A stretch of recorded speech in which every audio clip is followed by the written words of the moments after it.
नमस्कार, मी रोहिणी. द्वारकामाई किचनमध्ये तुम्हा सर्वांचं खूप खूप मनापासून स्वागत. आज आपण सर्वांची ऑल टाईम फेवरेट असणारी खमंग, खुसखुशीत आणि टेस्टी अशी भाजणीची चकली तयार करणार आहोत. इथे आपण चकलीची भाजणी आणि त्यापासून चकल्या तयार करणार आहोत. चकली खमंग आणि खुसखुशीत होण्यासाठी चकलीची भाजणी तयार करत असताना साहित्य योग्य प्रमाणात किती घ्यायचं, त्याचसोबत चकली तयार करताना चकली तेलकट होऊ नये म्हणून काय करायचं याची संपूर्ण कृती या व्हिडिओमध्ये सांगितलेली आहे.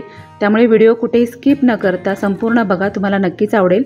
चला तर मग रेसिपीला सुरुवात करूया. आता चकलीची भाजणी तयार करण्यासाठी आपल्याला कोणकोणतं साहित्य लागणार आहे ते बघूया. तर इथे आपण घेतलेले आहेत 1 किलो तांदूळ. तर हे मी रेशनिंगचे तांदूळ घेतलेले आहेत. त्याचसोबत घेतलेले आहे आपण 400 ग्रॅम हरभरा डाळ, चण्याची डाळ, त्याचसोबत 200 ग्रॅम मुगाची डाळ आणि 100 ग्रॅम उडदाची डाळ. म्हणजे 1 किलो तांदूळ, 400 ग्रॅम चणा डाळ, 200 ग्रॅम मूग डाळ आणि 100 ग्रॅम उडदाची डाळ. त्याचसोबत घेतलेले आहे आपण 200 ग्रॅम साबुदाणे, 200 ग्रॅम पोहे आणि 40 ग्रॅम धने आणि 20 ग्रॅम जिरं. आता इथे मी तुम्हाला वजनी प्रमाण सांगितलेलं आहे. तुम्हाला जर वाटीने घ्यायचं असेल तर वाटीचं प्रमाण डिस्क्रिप्शन बॉक्समध्ये दिलेलं आहे, तिथे तुम्ही बघू शकता. आता यामधलं आपल्याला डाळी आणि तांदूळ स्वच्छ धुवून ते सुकवून घ्यायचे आहेत. आता हे जे आपण पोहे, साबुदाणे आणि धणे जिरे घेतलेले ते साईडला ठेवून देऊया. तुम्हाला जर डाळ तांदूळ धुवून घ्यायचं नसेल तर तुम्ही स्वच्छ कपड्याने पुसून नंतर ते भाजून घेऊ शकता. पण आपण डाळ आणि तांदूळ जेव्हा धुवून घेतो त्यावेळेस ते धान्य हलकं होतं आणि आपली चकली खुसखुशीत होण्यास मदत होते. त्यामुळे शक्यतो करून धुवून घेतलेलं चांगलं. आता इथे आपण या डाळी आणि तांदूळ स्वच्छ धुवून नंतर एका चाळणीवरती काढून निथळून पूर्ण पाणी त्यामधलं निघाल्यानंतर एखाद्या कॉटनच्या कपड्यावरती व्यवस्थित पसरून याला सावलीमध्येच आपल्याला सुकवून घ्यायचं आहे. उन्हामध्ये सुकवायचं नाही आहे, तर फॅनच्या खाली देखील लवकर हे सुकून जातं. आता इथे मी हे डाळी आणि तांदूळ स्वच्छ धुवून एका चाळणीवरती काढून निथळून झाल्यानंतर हे अशा प्रकारे कॉटनच्या कपड्यावरती पसरून असे सुकत ठेवलेले आहेत. साधारण 2 तासात आपल्या ह्या डाळी आणि तांदूळ व्यवस्थित असं सुकून जातं आणि शक्यतो फॅनखालीच आपल्याला हे सुकवायचे आहेत. आणि हे अशा प्रकारे पसरून ठेवायचे म्हणजे लवकर सुकून जातात. तर इथे बघू शकता तुम्ही डाळ आणि तांदूळ आपले छान असे सुकून झालेले आहेत. ही भाजणीची चकली तयार करत असताना शक्यतो डाळी आणि तांदूळ आपल्याला धुवून नंतर सुकवूनच घ्यायचे आहेत, कारण का असं केल्यामुळे आपली चकली छान खुसखुशीत होते. आता हे सर्व साहित्य आपण भाजून घेणार आहोत. तर यामध्ये आपण जे बाजूला ठेवलं होतं धने, जिरे, पोहे आणि साबुदाणे ते देखील आपल्याला भाजून घ्यायचे आहेत. आता गॅसवरती एक जाड कढई ठेवलेली आहे. गॅस चालू केलेला आहे. कढई चांगली तापली की आपण गॅस थोडा कमी करायचा आहे आणि अगदी मीडियम आचेवरती आपल्याला हे तांदूळ छान असे भाजून घ्यायचे आहेत. आता इथे कढई मोठी असल्यामुळे मी सर्व तांदूळ एकत्रच टाकून भाजून घेणार आहे. कढई जर छोटी असेल तर तुम्ही 2 बॅचेसमध्ये भाजू शकता. आता हे भाजणी करत असताना किंवा हे तांदूळ भाजत असताना आपल्याला गॅसची फ्लेम अगदी मीडियम करायची आहे. गॅस खूप मोठा ठेवायचा नाही. मग गॅस जर मोठा ठेवला तर तांदूळ वरून करपले जातील आणि आतून आपली व्यवस्थित भाजणी ती भाजली जाणार नाही. आणि जर तांदूळ करपले तर चकलीचा रंग देखील काळपट येऊ शकतो. त्यामुळे तांदूळ आपल्याला फुलेपर्यंत असे भाजून घ्यायचे आहेत आणि गॅसची फ्लेम कमी करूनच भाजायचे आहेत. तर इथे बघू शकता तुम्ही तांदूळ आपले छान असे फुललेले आहेत. अगदी याचा कलरसुद्धा चेंज झाला आहे बघा. अगदी पांढरा शुभ्राचा कलर दिसायला लागला याचा आणि आपले हे तांदूळ पण छान असे फुलले गेलेले आहेत बघा, बघू शकता तुम्ही. आता हे तांदूळ आपण काढून घेऊया आणि त्याच कढईमध्ये टाकते मी आता चण्याची डाळ. आता ही चण्याची डाळ देखील आपल्याला गॅसची फ्लेम मिडियम करूनच भाजून घ्यायची आहे. कुठेही आपल्याला गॅस मोठा करायचा नाही आहे आणि खूप घाई करायची नाही भाजणी करत असताना, कारण चकलीची भाजणी जेवढी आपण व्यवस्थित अशी भाजू तरच आपली चकली छान खमंग होते. आता ही चण्याची डाळ पण आपली भाजून झालेली आहे, काढून घेऊया. आता याच कढईमध्ये टाकणार आहोत आपण मुगाची डाळ. आता ही मुगाची डाळ पण आपल्याला छान अशी भाजून घ्यायची आहे. गॅसची फ्लेम कमीच करायची. ह्या डाळी आपण एकत्र केलेल्या नाही आहेत, तर वेगवेगळ्या भाजून घेत आहोत. कारण प्रत्येक डाळींना भाजण्यासाठी वेळ वेगवेगळा लागतो. कारण का चण्याची डाळ भाजण्यासाठी जास्त वेळ लागतो, मुगाची उडदाची डाळ भाजण्यासाठी थोडासा कमी वेळ लागतो. त्यामुळे आपण सगळ्या डाळी वेगवेगळ्याच आपल्याला भाजून घ्यायच्या आहेत. आता मुगाची डाळ भाजून घेतल्यानंतर आपण इथे उडदाची डाळ देखील भाजून घेतलेली आहे. आता कढईमध्ये टाकलेले आहेत आपण साबुदाणे. तर हे साबुदाणे आपल्याला छान असे फुलेपर्यंत भाजून घ्यायचे आहेत. साबुदाणे भाजले कसे समजतात, तर साबुदाणे छान असे फुलले जातात तेव्हा समजायचं की साबुदाणे आपले छान भाजले गेलेले आहेत. पण कुठेही करपट किंवा कुठेही काळा डाग याच्यामध्ये पडला नाही पाहिजे, याची काळजी आपल्याला घ्यायची आहे. हे बघा साबुदाणे छान असे फुललेले आहेत, काढून घेऊया. आता त्याच कढईमध्ये टाकलेले आहेत आपण पोहे पण आपण चाळून घ्यायचे आहेत आणि नंतर हे भाजून घ्यायचे आहेत. तर पोहे भाजत असताना हे बघा अशा प्रकारे हे थोडेसे असे आखडले जातात, म्हणजे समजायचं की आपले पोहे छान भाजलेले आहेत. हे पण काढून घेऊया. आता याच कढईमध्ये टाकूया आपण धने भाजत असताना पण त्याला डाग पडेपर्यंत भाजायचे नाही, तर त्याला छान असा सुगंध येईपर्यंत आपण धने भाजून घेणार आहोत। हे बघा धने छान असे भाजून झालेले आहेत, काढून घेऊया। आता याच कढईमध्ये आपण जिरं टाकून घेऊया आणि जिरं पण थोडंसं असं भाजून घेणार आहोत। म्हणजे खूप जास्त करपेपर्यंत भाजायचं नाही, तर छान असा सुगंध येईपर्यंत भाजून घ्यायचं आहे।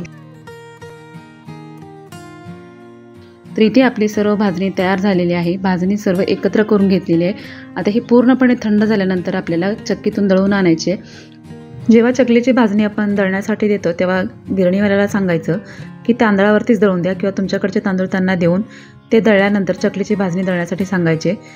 कारण चकलीची भाजणी जर आपण वेगळ्या धान्यावरती दळली तर मग चकलीचा रंग काळा पडू शकतो। तर इथे आपण जे प्रमाण घेतलं त्यामध्ये 2 किलो चकलीची भाजणी तयार झालेली आहे। आता यातील आपण 1 किलो चकलीची भाजणी साईडला काढून घेऊया आणि 1 किलो चकलीच्या भाजणीच्या आपण चकल्या तयार करून घेणार आहोत। तर इथे मोजून मी इथे 1 किलो चकलीची भाजणी घेतलेली आहे। मोजून यासाठी दाखवते कारण कसं पुढचे जे आपलं साहित्य आहे ते 1 किलो चकली भाजणीसाठी दाखवणार आहे। तर आता 1 किलो चकलीची भाजणी आपण एका मोठ्या भांड्यामध्ये काढून घेतलेली आहे। आता इथे घेतलेले आहे आपण 100 ग्राम तेल। आता हे तेल आपल्याला व्यवस्थित असं कडकडीत गरम करून घ्यायचं आहे, म्हणजे आपण इथे तेलाचं मोहन यात पिठामध्ये घालणार आहोत।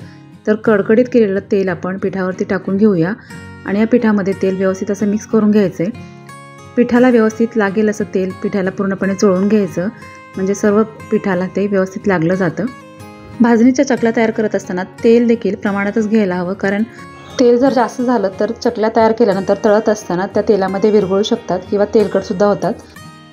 त्यासोबत टाकायचं आपल्याला इथे 4 चमचे तीळ, साधारण पाव कप, 4 चमचे लाल मिरची पावडर, त्यासोबत 1 मोठा चमचा ओवा घेतलेला आहे। ओवा थोडा हातावरती चोळून टाकायचा, म्हणजे त्याचा फ्लेवर छान येतो। त्यासोबत टाकायचं आपल्याला चवीप्रमाणे मीठ।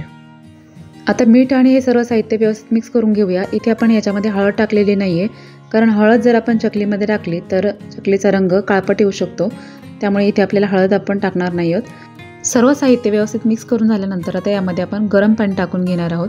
इथे मी हे 4 कप गरम पाणी घेतलेलं आहे आणि ते चांगलं उकळून घेतलं आहे। ते सर्व पिठामध्ये आपल्याला टाकून घ्यायचं आहे। तर थोडं थोडं टाकत हे पाणी आपण यामध्ये मिक्स करून घेणार आहोत आणि हे पीठ आपण लगेचच मळून घेणार नाही आहोत। तर पाणी टाकल्यानंतर यामध्ये मिक्स केल्यावर हे पीठ आपण साधारण 15 ते 20 मिनिटं झाकून ठेवणार आहोत, म्हणजे ते छान असं पाण्यामध्ये फुललं जातं आणि मग आपली चकली छान खुसखुशीत होण्यास मदत होते। तर आता हे लगेच ना आपण पीठ न मळता या पिठावरती आपण झाकण ठेवून साधारण 15 ते 20 मिनिटे ठेवून देणार आहोत। जर तुम्हाला चकलीची भाजणीची उकड करून जर चकली तयार करायची असेल तर त्याचा व्हिडिओ मी अगोदर अपलोड केलेला आहे, त्याची लिंक तुम्हाला डिस्क्रिप्शन बॉक्समध्ये मिळेल, तिथे जाऊन तुम्ही बघू शकता। तर साधारण 15 ते 20 मिनिटानंतर बघू शकता तुम्ही आपले हे पीठ छान असं फुललेलं आहे, पीठ चांगलं व्यवस्थित त्यामध्ये असं भिजलेलं आहे। तर आता हे आपण मळून घेणार आहोत।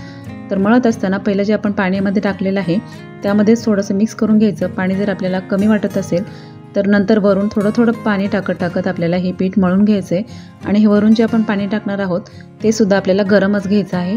थंड पाण्यामध्ये अजिबात आपल्याला हे चकलीचं पीठ मळायचं नाही आहे। तर आता मी थोडं थोडं पाणी टाकत हे पीठ मळून घेणार आहे। पिठाचा अगदी छान असा घट्टसर गोळा तयार करून घ्यायचा आहे, म्हणजे खूपच अगदीच घट्ट नाही किंवा अगदीच पातळ हे पीठ आपल्याला मळून घ्यायचं नाही। तर आपल्या जे दररोजच्या चपात्या करतो त्यापेक्षा थोडंसं घट्ट आपल्याला हे पीठ मळून घ्यायचं आहे। हे बघा या पद्धतीने आपण हे पीठ मळून घेतलेलं आहे। खूप जास्त घट्ट नाही किंवा खूप जास्त पातळ नाही। पीठ जर पातळ झालं तर चकल्या कडक होतात आणि घट्ट जर झालं तर मग त्याचे व्यवस्थित वेळे येत नाही, ते मध्येच तुटले जातात। तर हे बघा अशा प्रकारे एक गोळा घेऊन हातावरती असं लांबट गोळा तयार करून घ्यायचा आहे, म्हणजे ते साच्यामध्ये व्यवस्थित बसला जातो। आता इथे आपण चकलीचा साचा घेतलेला आहे आणि त्याला आतमधून आपण तेल लावून घेतलेलं आहे। चकलीची प्लेट यामध्ये ठेवलेली आहे आणि आता हा पिठाचा गोळा आपल्याला यामध्ये भरून घ्यायचा आहे। चकलीचं पीठ सोऱ्यामध्ये भरत असताना त्यामध्ये जर हवा राहिली तर चकली करत असताना ती मध्ये मध्ये तुटली जाते, त्यामुळे दाबून व्यवस्थित त्याच्यामध्ये पीठ भरून घ्यायचं आहे। तर चकलीचा साचा बंद करून घेतलेला आहे आपण। उरलेल्या पिठावरती झाकण ठेवून साईडला ठेवून देऊया आणि इथे आता आपण एक मोठं ताट घेतलेलं आहे, त्यावरती मी चकल्या पाडून घेते। तर हे बघा असे याप्रमाणे आपल्याला चकल्या तयार करून घ्यायच्या आहेत। आपलं पीठ एकदम परफेक्ट झालेलं आहे, मध्ये अजिबात तुटत नाही आहेत आणि अगदी छान असे काटे आलेले आहेत बघा चकलीला, म्हणजे आपण जे पीठ मळलेलं आहे ते अगदी परफेक्ट आहे। तर हे बघा किती सुंदर दिसते चकली, बघा बघू शकता तुम्ही, खूपच छान अशा आपल्या चकल्या तयार होत आहेत। तर आता या पद्धतीने आपण बाकीच्या चकल्या तयार करून घेऊया। बाकीचे जे आपण चकल्या तयार करतो त्यापेक्षा हे जे आपण भाजणीची चकली तयार करतो त्याची चव खूपच छान लागते, अगदी खुसखुशीत, खमंग आणि अगदी जिभेवर त्याची टेस्ट रेंगाळत राहते अशा चकल्या तयार होतात। तर तुम्हाला कोणत्या प्रकारच्या चकल्या खायला आवडतात ते मला नक्की कमेंट करून सांगा तर इथे बघू शकता तुम्ही आपली दुसरी चकली छान अशी तयार झालेली आहे। आता याच पद्धतीने आपण बाकीच्या उरलेल्या सर्व चकल्या तयार करून घेऊया। खूप जास्त चकल्या पण एकदम करून ठेवायच्या नाहीत। तर इथे साधारण आपण 7 ते 8 चकल्या तयार करून घेतलेल्या आहेत। आता ह्या चकल्या तळण्यासाठी आपण गॅसवरती कढई ठेवून त्यामध्ये तेल गरम होण्यासाठी ठेवलेलं आहे। तर इथे बघू शकता तुम्ही तेल छान असं गरम झालेलं आहे आणि तेल गरम झालं की नाही हे चेक करण्यासाठी मी एक चकली यामध्ये तळून घेतलेली आहे। तेल परफेक्ट प्रमाणात गरम झालं की नाही हे कसं चेक करायचं, तर चकलीचा छोटासा पिठाचा गोळा तेलामध्ये टाकायचा, तो पटकन वरती आला तर समजायचं की तेल व्यवस्थित प्रमाणात आपलं तापलेलं आहे। आता तेल छान व्यवस्थित तापलेलं आहे, यामध्ये चकल्या सोडून घेऊया। तेलामध्ये चकल्या टाकत असताना खूप जास्त एकदम टाकायच्या नाही आहेत, तर तेलामध्ये व्यवस्थित मावतील एवढ्याच चकल्या आपल्याला तेलामध्ये सोडायच्या आहेत। खूप जास्त एकदम जर आपण चकल्या तेलामध्ये टाकल्या तर तेलाचं टेम्परेचर कमी होतं आणि मग चकल्या तेलकट होतात किंवा तेलाच्या तळाशी जाऊन चकल्या बसतात आणि त्या मऊ पडतात। त्यामुळे एकदम न टाकता तेलामध्ये व्यवस्थित मावतील एवढ्या चकल्या आपल्याला तेलामध्ये सोडायच्या आहेत। आणि तेलामध्ये चकल्या सोडल्यानंतर लगेचच त्याला झारा किंवा उलताना लावायचं नाही आहे, कारण चकल्या यावेळेस खूप सॉफ्ट असतात, लगेचच त्या तुटल्या जातील। त्यामुळे त्याला आकार धरेपर्यंत त्याला उलताना किंवा झारा लावायचं नाही आहे। साधारण 1-2 मिनटं झाल्यानंतर चकली आपल्याला व्यवस्थित अशी पलटून घ्यायची, हे बघा अशा प्रकारे। तर आपल्या चकल्या खूपच छान झालेल्या आहेत, अजिबात कुठेही तुटलेल्या नाही आहेत बघा, आणि आकारही खूप सुंदर आलेला आहे याचा। चकल्या तळत असताना घाई करायची नाही आहे, गॅस मोठा करायचा नाही अजिबात, मीडियम गॅसवरतीच आपल्याला चकल्या तळून घ्यायचे आहेत। गॅस मोठा करून जर आपण चकल्या तळल्या तर चकल्या वरून जर तळल्यासारख्या दिसतात पण आतून कच्च्या राहतात आणि मग त्या तेलाबाहेर काढल्यानंतर मऊ पडतात। त्यामुळे आतून व्यवस्थित तळेपर्यंत आपल्याला ही चकली तळून घ्यायची आहे। चकल्या तळत असताना हे बघा अशा प्रकारे बुडबुडे दिसतात, हे बुडबुडे जेव्हा कमी होतात तेव्हा समजायचं की चकल्या आपल्या छान अशा तळून झालेल्या आहेत। आणि उलट पुलट करत करत ह्या दोन्ही साईडनी आपल्याला चकल्या व्यवस्थित अशा तळून घ्यायच्या आहेत। तर इथे बघू शकता तुम्ही या चकल्या तेलाच्या तळाशी बसायला लागलेत आणि बुडबुडेही बरेचसे कमी झालेले आहेत, म्हणजे आपल्या ह्या चकल्या तळून झालेल्या आहेत। काढून घेऊया।